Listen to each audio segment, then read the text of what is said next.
السلام عليكم ورحمة الله وبركاته. أبطال محمد رمضان، رجال التانية ثانوي. يلا بينا مع النموذج الاسترشادي التاني. السؤال ده كنا خدنا شبهه قبل كده. بيقول لي إيه؟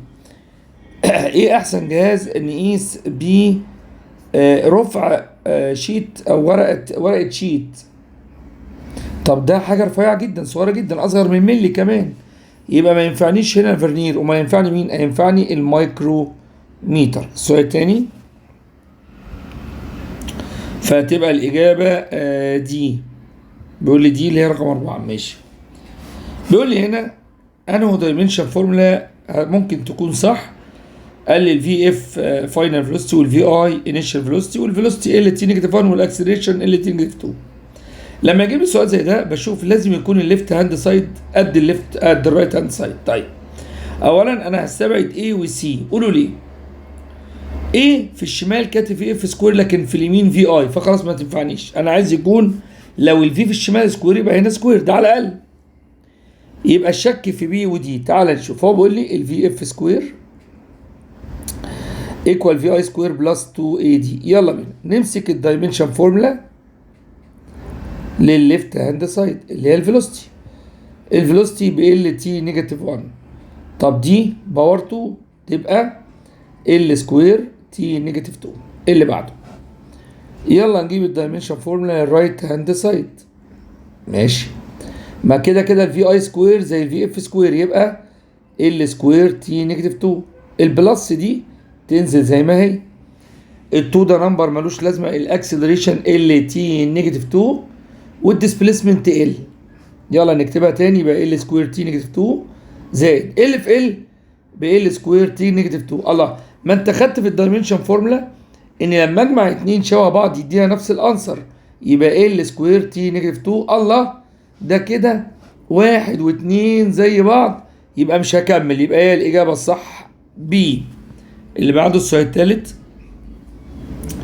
عربيه ماشيه في ستريت لاين، ما لحقتش رجع الفيديو، وقف البتاع. ماشيه بسرعه كام يا عم؟ قال لك ماشيه بسرعه الفي 1 بكام؟ ب 2 في، والتي 1 بكام؟ بتي. ماشي. بعد كده مشيت بسرعه 3 في، والتي 2 كانت 2 تي. بيقول لي ايه؟ هات التوتال افريج سبيد. حاضر. توتال ديستانس على توتال تايم. طيب انا ما عنديش الدي 1، اجيبه من هنا. الدي 1 بتساوي في 1 في تي 1، يعني هتساوي 2، يبقى 2 في تي. ماشي. وتعالى نجيب الدي 2 هضرب الاثنين في بعض يبقى 6 في تي. يلا بينا. يبقى الافريج سبيد هتساوي 2 في تي زائد 6 في تي على تي 1 بكام؟ تي و2 تي، يعني 8 في تي على 3 تي. هطير تي مع تي، يبقى 8 على 3 في اللي هي الإجابة بي. يبقى 3 الإجابة بي. 4 لسه واخدين زيها من شوية أهو. بيقول لي راجل مشي كده كام؟ 10 متر، رجع نزل 50 متر، رجع مشي 20 متر، وطلع 10 متر. خلاص يلا بينا. اول حاجه طبعا دي الستارتنج ودي الاندنج. قال لي هات التوتال، عايز السبيد والفيلوسيتي. نبدا بالسبيد. السبيد بتساوي ديستانس على تايم. هو مشي 10 في 50 ادي 60 20 80 10 90، وقال ان الزمن 10 ثواني، يبقى 9 متر بير سكند. طيب رجع قال لي هات الديسبيسمنت. ادي هو عايز الحته دي،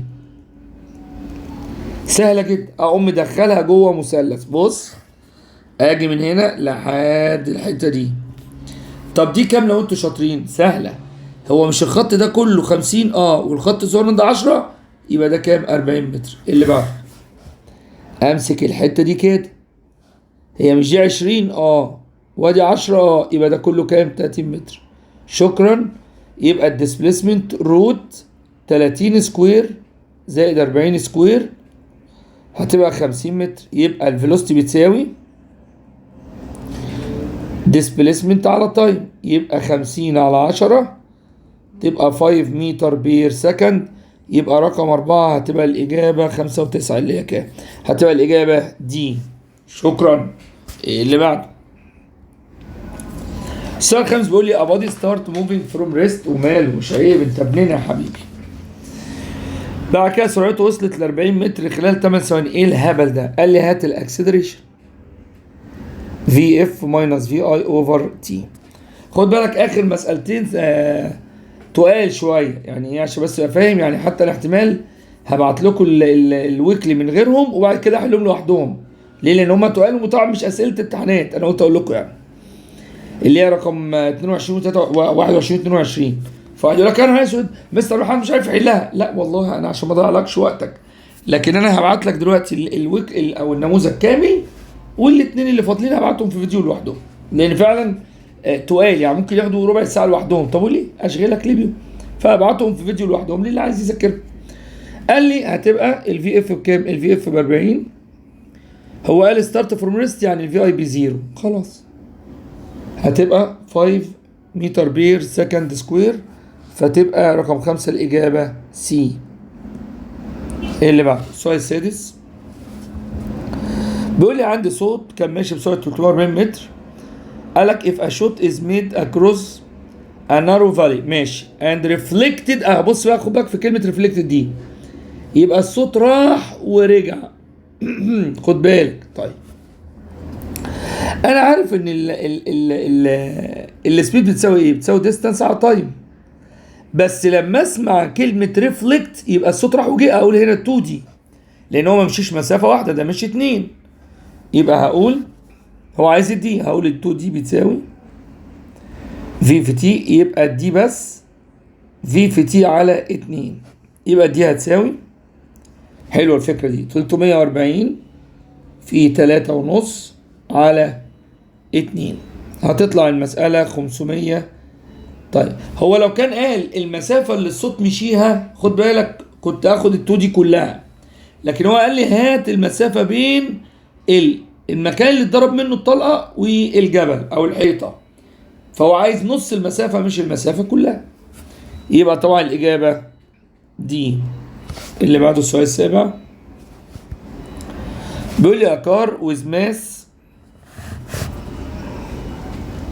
1050 كيلو جرام اتحركت من ريست لحد 90.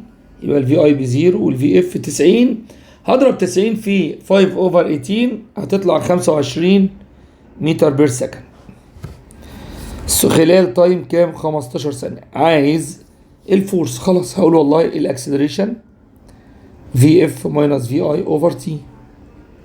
يبقى هتساوي 25 ناقص 0 لان هو الستارت فروم ريست على التايم اللي هو بكام؟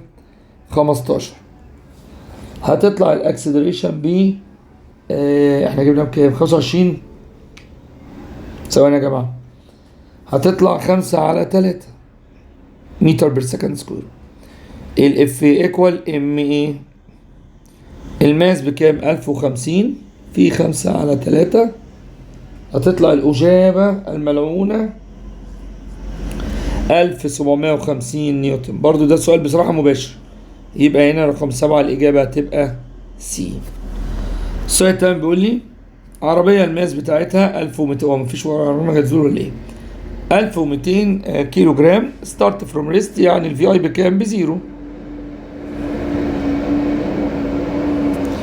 قال لك وبعد كده كانت ماشية تحت تأثير قوة المحرك بكام؟ اف انجن 8000 نيوتن.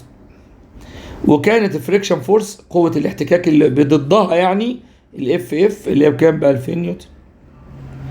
عايز الاكسلريشن. الاول اجيب الريزلتنت فورس او النت فورس. هقول 8000 الكبير ناقص الصغير ناقص 2000 هتطلع 6000 نيوتن. طيب بما ان الاف ايكوال ام ايه يبقى الاكسلريشن هتساوي اف على ام. يبقى 6000 على الماس بكام؟ 1200. هتطلع 6000 على 1200 بكام؟ هتطلع 5 متر بير سكند سكوير. يبقى رقم 8 الإجابة هتبقى سي.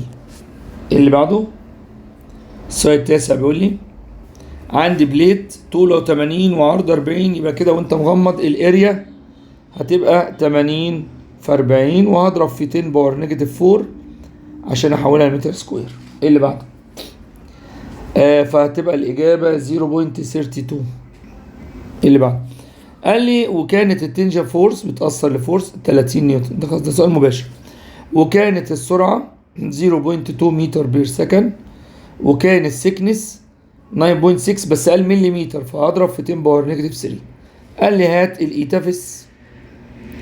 قلنا الايتافيس بتساوي فيد على اف، يبقى اضربهم كلهم في بعض يبقى 0.30. الاف بكام؟ 30 سوري.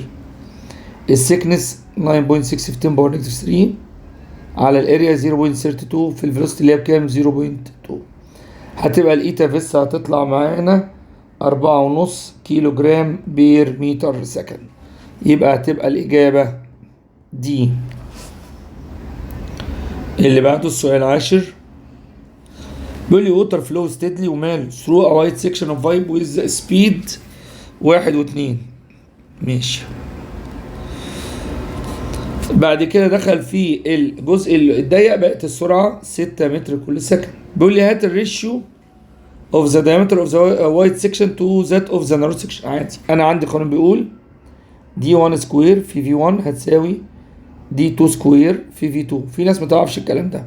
طيب يبقى D1 سكوير على D2 سكوير هتساوي V2 على V1، يبقى D1 على D2 هتساوي روت V2 على V1، يعني روت 6 على 1.2، هتطلع الإجابة روت 5 على 1.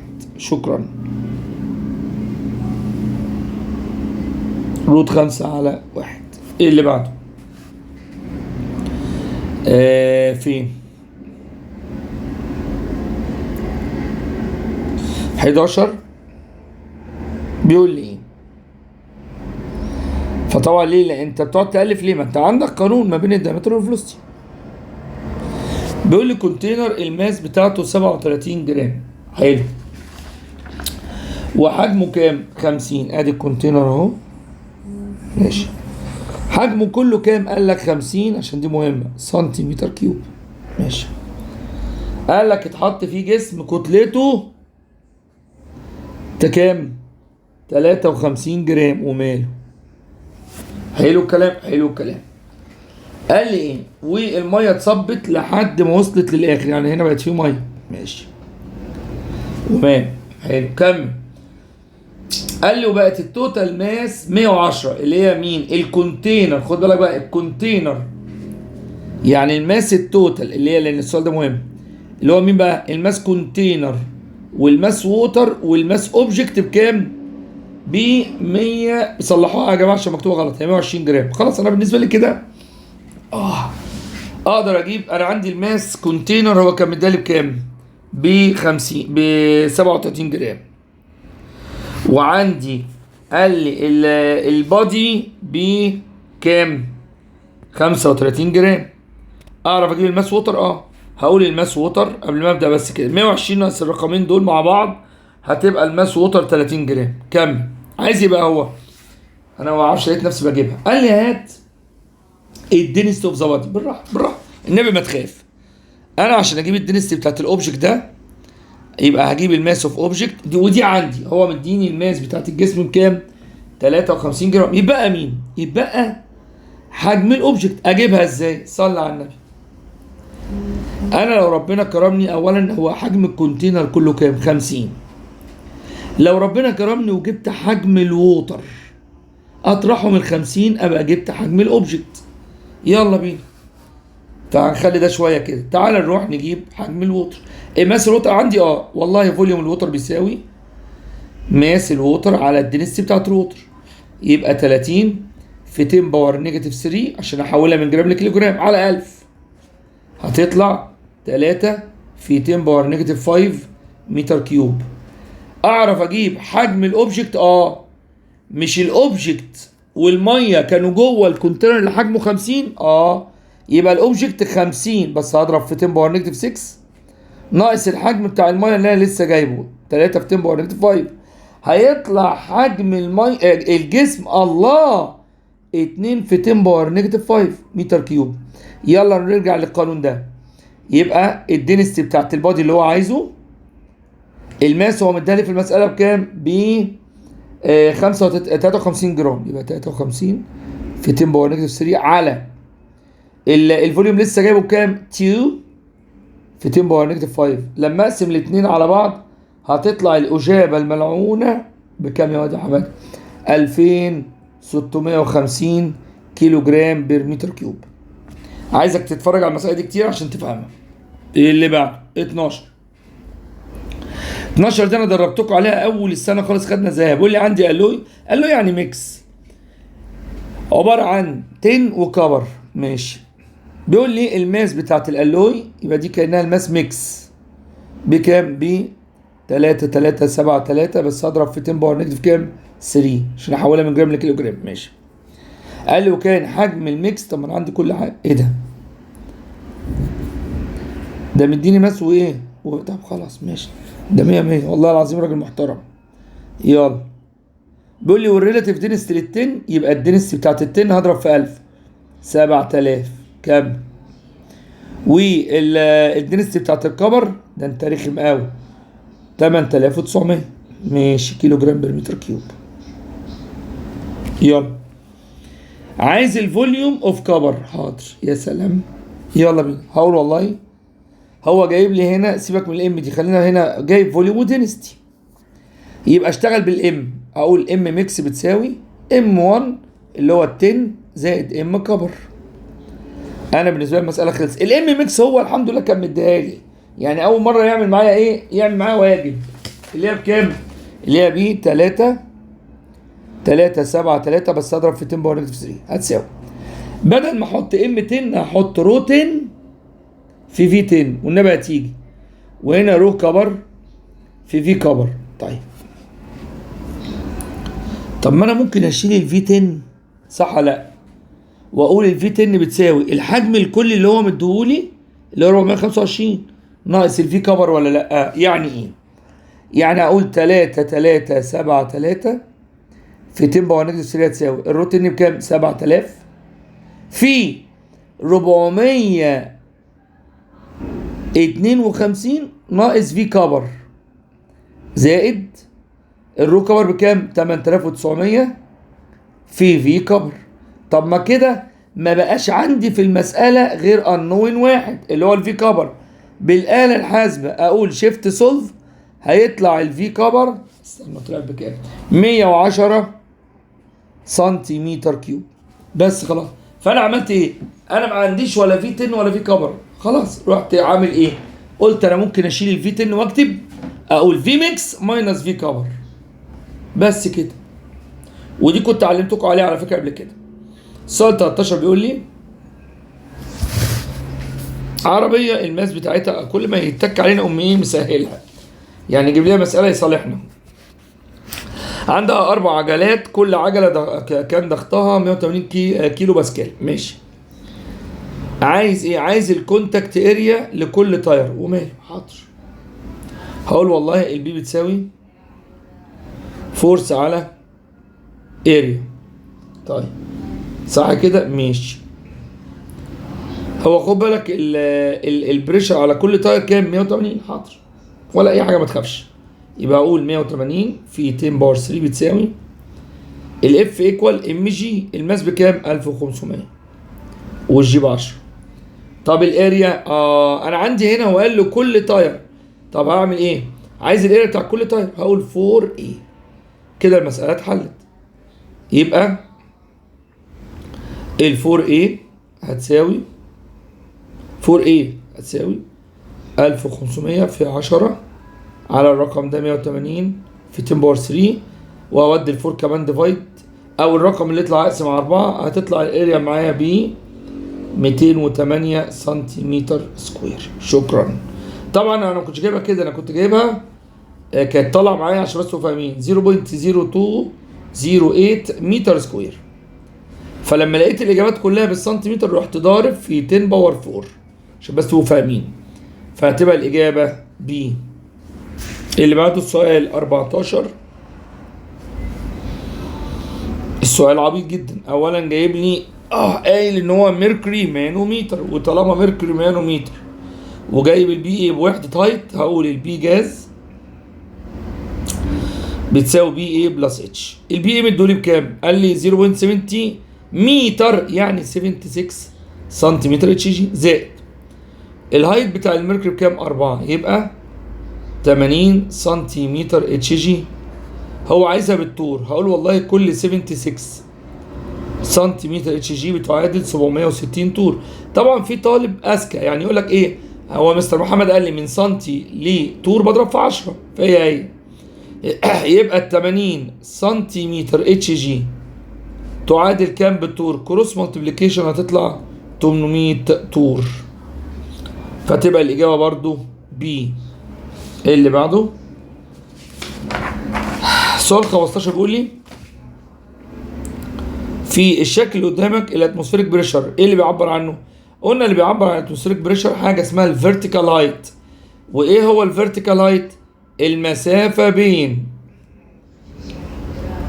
الميركوري كولوم اللي في التيوب، الميركوري ميركوري سيرفيس ان ذا تيوب، ميركوري سيرفيس ان كونتينر. قلت لكم قعدت احفظها لكم كده، ميركوري سيرفيس ان ذا تيوب، ميركوري سيرفيس ان كونتينر، يبقى هنا بيتكلم على بي، يبقى الاجابه بي. طبعا هو هنا يعني ملخبطنا شويه، مخلي الاختيار سي يعبر عن الطول بي، حاجه يعني مسخره، يبقى انا هختار النقطه دي سي دي. اللي بعده 16 بيقول لي ان هيدروليك بريس كان الانبوت فورس اللي داخله لدايمتر كام؟ 1.8 9 نيوتن، يبقى الاف سمول 9 نيوتن، والدايمتر بتاعه يعني 1.8. ماشي. بيقول لي الفورس اللي خارجه قد ايه لما تعرف ان الراديوس بتاعه 18 سم؟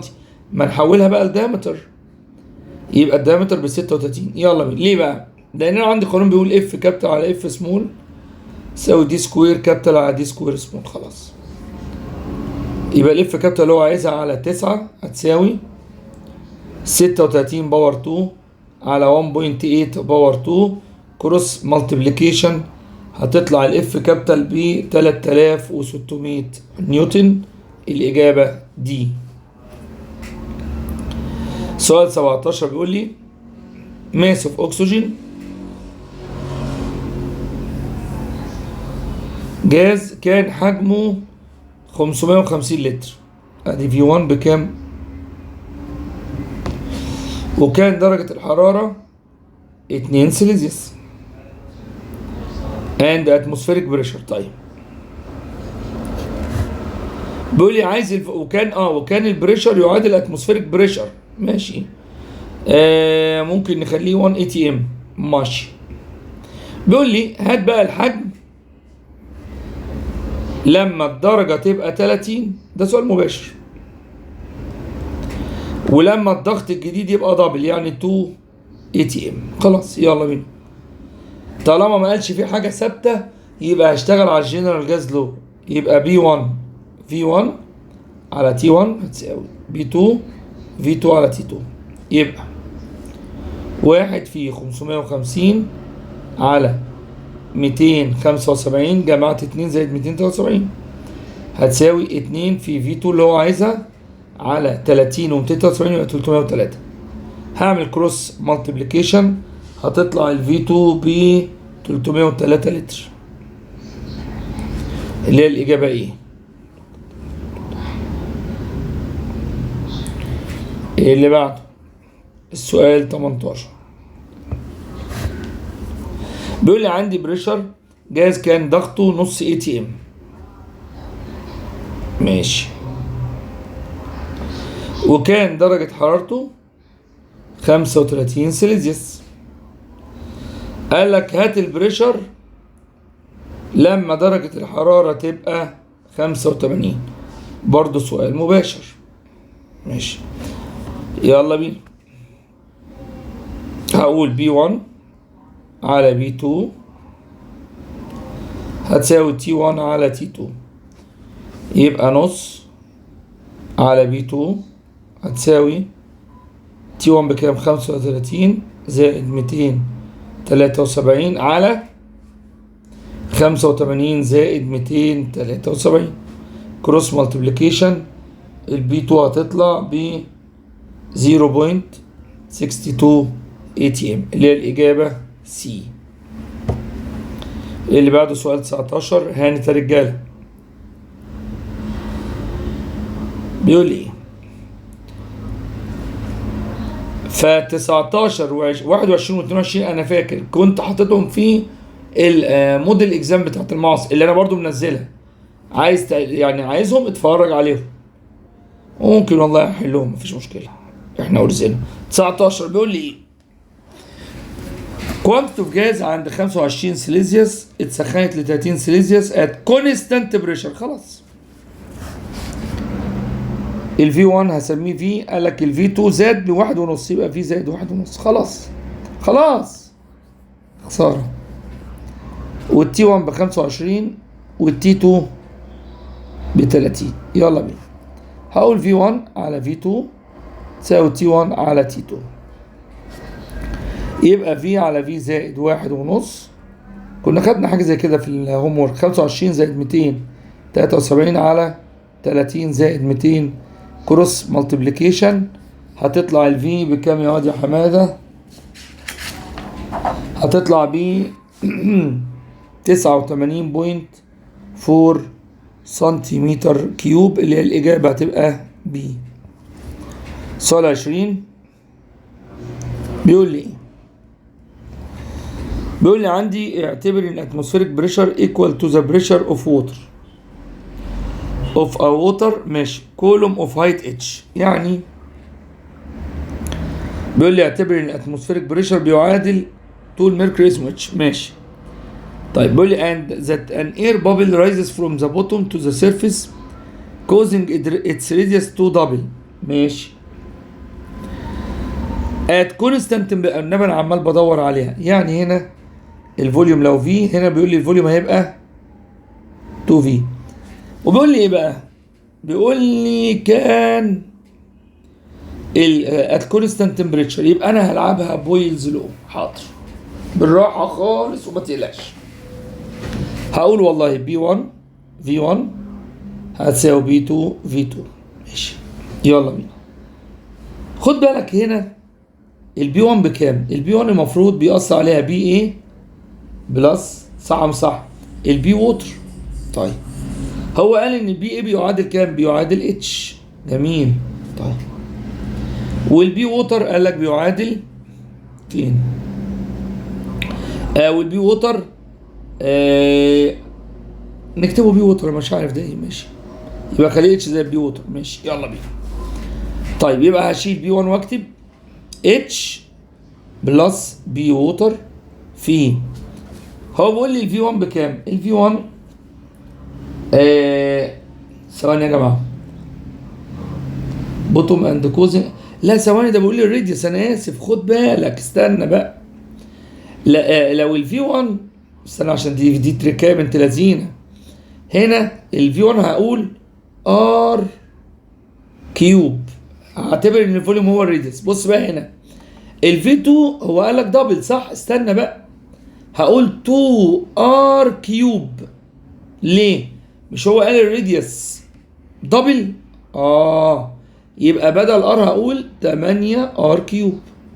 يعني من الاخر لا الفوليوم لما الراديوس دبل الفوليوم زاد 8 اضعاف. ليه؟ بص الفوليوم بيساوي ايه؟ 4 اوفر كام؟ 3 باي ار كيوب. يلا انا هفترض في الاول ان ار 1 كانت بار، هحلها لكم، وار 2 كانت بكام؟ 2 ار. يلا يبقى الفوليوم الاولاني هيساوي يلا 4 اوفر 3 باي ار.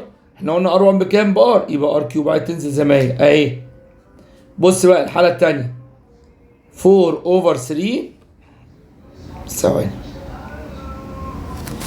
باي 2 ار كيوب عشان هو قال انه دبل، يبقى هتساوي 4 اوفر 3 باي 2 بار 2 كيوب يبقى 8 ار كيوب. لا طب ما هي دي الفرق كلمه ايه؟ 8. يبقى خلاص، يبقى لو افترضت ان الفوليوم الاولاني باكس، بص بقى يبقى هفترض ان الفوليوم الثاني ب 8 اكس. صح مش صح؟ طيب طب البي 2 احنا قلنا البي 2 عباره عن الاتموسفيريك بريشر اللي هو برضو بيعادل كام؟ اللي هو برضو بيعادل اتش. خلاص كده خلصت المساله. تعال نضيع اكس مع اكس، يلا بينا. يبقى اتش بلس بي ووتر، 8 في اتش يبقى 8 اتش. الاتش دي بالبوزيتيف تروح بالنيجاتيف، يبقى البي ووتر بتساوي 7 اتش. شكرا. فهي كانت اللعبه في كلمه ريديوس، يعني شوف انا مدرس كنت هتخدع فيها، فهو بيتكلم على ريديوس مش فوليوم. بس هناخد بقى زي ما بقول لك 21 و22 هتتفرج عليهم في الموديل بتاعت المعاصر. لقيت نفسي فايق هصورهم وابعتهم لكم دلوقتي، مش قادر يبقى خش بقى اتفرجوا على الموديل اكزام بتاعتهم. شكرا يا رجاله.